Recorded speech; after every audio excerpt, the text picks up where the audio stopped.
Hello మామాస్, welcome back to my channel. ఈ వీడియోలో వచ్చేసి నేను రీసెంట్గా టెస్ట్ మూవీ అనేది చూడడం జరిగిందండి. ఆ మూవీ రివ్యూ అనేది మనం ఈరోజు మాట్లాడుకుందామండి. ఇక వీడియోలోకి వెళ్ళే ముందు మన ఛానల్ని కొత్తగా చూసేవాళ్ళంటే జర సబ్స్క్రైబ్ చేసుకోండి అబ్బా. అలాగే మన పాత వీడియోస్ చూసి నచ్చితే లైక్ చేయండి, షేర్ చేయండి, అలాగే కమెంట్ చేయండి. ఈరోజు మీరు ఆలోచిస్తుంటారు, నేను వీడియో అనేది కొత్త యాంగిల్లో తీస్తున్నాను. దీనికి కారణం ఏంటనేది ఒక షార్ట్ రూపంగా మీకు చూపిస్తానండి.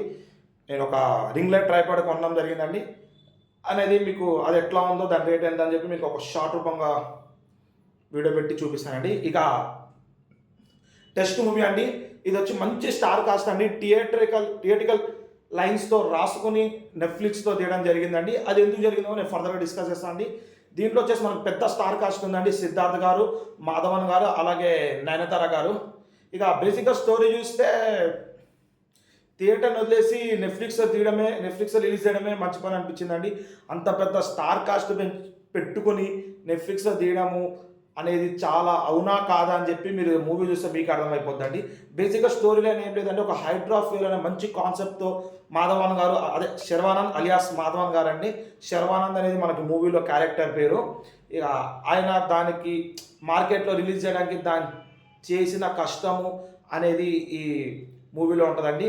ఇక 3 స్టోరీ లైన్స్ ఉంటాయని బేసిక్గా ఇదేమో ఆయనకేమో హైడ్రాఫిల్ గురించి, నయనతార ఏమో మాధవన్ గారు నయనతార గారు వైఫ్ అండ్ హస్బెండ్ అండి. ఇక నయనతార గారికి పిల్లలు పుట్టారు 34 ఇయర్స్ వచ్చినా కానీ. ఇక ఆమె పిల్లల కోసం ఆమె కష్టము, ప్లస్ సిద్ధార్థ గారు అర్జున్ క్యారెక్టర్ అండి. నేను ఒక క్రికెటరు, ఫామ్లో లేని క్రికెటర్ అండి. ఆయన గెలవడం కోసం చేసే ప్రయత్నం ఆయనది. ఇక ఈ 3 స్టోరీస్ అనేవి లాస్ట్కి ఎవరు ఏమవుతారా అని చెప్పేది కాన్సెప్ట్ అండి. స్లో నరేషన్ అండి. వెనకాల బీజిఎం వచ్చిన జీరో సౌండ్ బీజిఎం అనిపిస్తుంది అండి. మ్యూజిక్ అనేది అంత మంచిగా అనిపించదు. సాంగ్స్ ఉన్న సాంగ్స్ అని అంత అనిపించింది, అంతేగాని వేరే లెవెల్ సాంగ్స్ అనేది ఏం లేవండి. బీజిఎం కూడా మనకి జీరో బీజిఎం అన్నట్టు అనిపిస్తుంది. నరేషన్ కూడా చాలా స్లో నరేషన్ వెళ్ళిందండి. ఒకవేళ డైరెక్టర్స్ మూవీ చూసుండి మేబీ థియేటర్ల బదులు నెట్ఫ్లిక్స్లో ఆన్లైన్లో స్ట్రీమ్ చేయడం బెస్ట్ అనుకుని నెట్ఫ్లిక్స్లో తీసి ఉంటారు మూవీ అనేది. అట్లాగే అనిపించింది నాకు. ఇక చూద్దాం ఫర్దర్గా ఇంకా మాధవన్ గారి మూవీస్ ఎలా ఉంటారో. సిద్ధార్థ గారి యాక్టింగ్ కూడా బాగుంటుందండి. ఈ మూవీలో ఎందుకో ఎమోషనల్ కాంటాక్ట్ అనేది సిద్ధార్థ గారికి కనెక్ట్ కాలేదేమో అనిపిస్తుంది. బేసిక్గా ఈ మూవీ నేను చూసింది మాధవన్ గారు ఉన్నారని చెప్పండి. యాప్ట్ క్యారెక్టర్ అండి. మాధవన్ గారు 100% జెన్యున్ క్యారెక్టరు. ఆయన చేసిన క్యారెక్టరైజేషను, ఆయన చేసిన యాక్టింగ్ చాలా బాగుంది. ఒక సైడ్ నెగిటివ్ రోల్ అన్నా కానీ చాలా బాగుంది.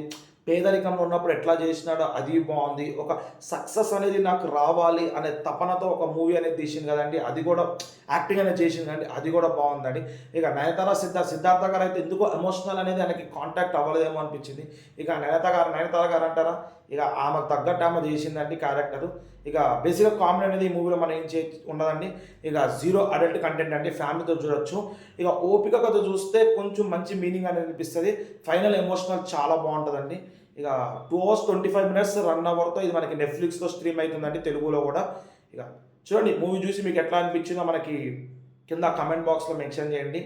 ఇక ఇలాంటి ఫర్దర్గా మన movie reviews plus cricket IPL reviews కావాలంటే మన ఛానల్ సబ్స్క్రైబ్ చేసుకుని పక్కన ఉన్న బెల్ ఐకాన్ క్లిక్ చేస్తే నేను ఎట్లా వీడియోస్ పెట్టగానే మీకు ఇట్లా నోటిఫికేషన్ వస్తాయండి. దాట్స్ ఇట్ అండి ఈరోజుకి.